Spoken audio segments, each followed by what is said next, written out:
We and our Venezuelan partners agree that any use of force circumventing the UN Charter and the UN Security Council may have catastrophic consequences for the entire structure of modern global security. As any nation, Venezuelans themselves can only decide their own fate through peaceful dialogue within the scope of the Constitution.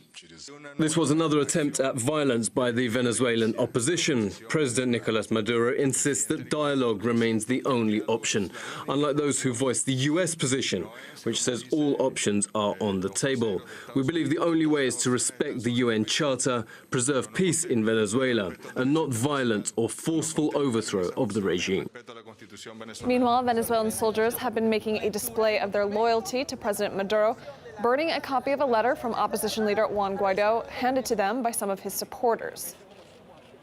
Earlier, Vladimir Putin discussed the Venezuelan crisis with Donald Trump by phone, with the U.S. president saying the chat with his Russian counterpart had been positive. RT's Ilya Petrenko has more on that and efforts to break Venezuela's deadlock.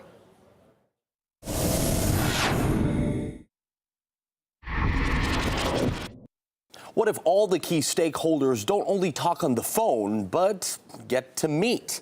Maybe even more than once and actually end up agreeing on something. Mike Pompeo and Sergey Lavrov don't get in touch that often nowadays, but just last week they were on the phone and there you have it, they're meeting face to face just a few days after.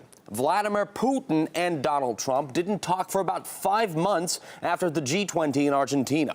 Last week, it was time to get back to business. The two presidents were on the phone for more than an hour. He is not looking at all to get involved in Venezuela, other than he'd like to see something positive happen for Venezuela. And I feel the same way. So we want to help on a humanitarian basis. And I thought it was a very positive conversation I had with President Putin on Venezuela.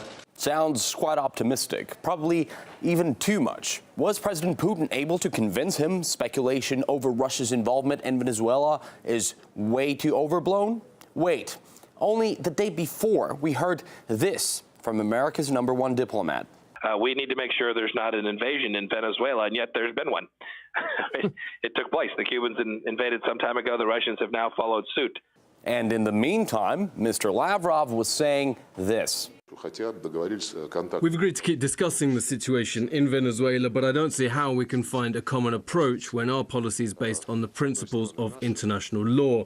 And the US line is to appoint someone as an interim president in another country, threaten to use military force along with choking sanctions to overthrow the current regime.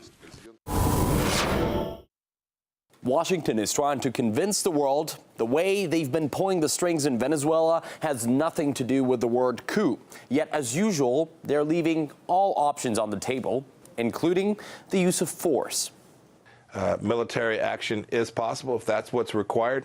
That's what the United States will do. Particularly those who are not Venezuelan should know is all options are on the table. Secretary of State is in close contact with the Pentagon. He was among the officials who were briefed by U.S. Southern Command, quote unquote, on a wide range of military options as the command continues to monitor activities on the ground in Venezuela. Self-imposed Venezuelan leader Juan Guaidó has been hinting he'd be happy if Washington stepped in militarily. I do not rule out a military intervention because it's entirely clear what the Maduro regime is about. Anyway, it's clear for him that would probably be the best case scenario after several failed attempts to get the army on his side. Juan Guaidó called himself the president of Venezuela 3.5 months ago, and time isn't on his side. Giving out orders as head of state hasn't yet helped him actually become one. President Nicolás Maduro and his supporters have so far been able to withstand most of the pressure. A few more failed attempts to start a coup or energize a genuinely nationwide protest may lead to second thoughts about Mr. Guaidó within the opposition.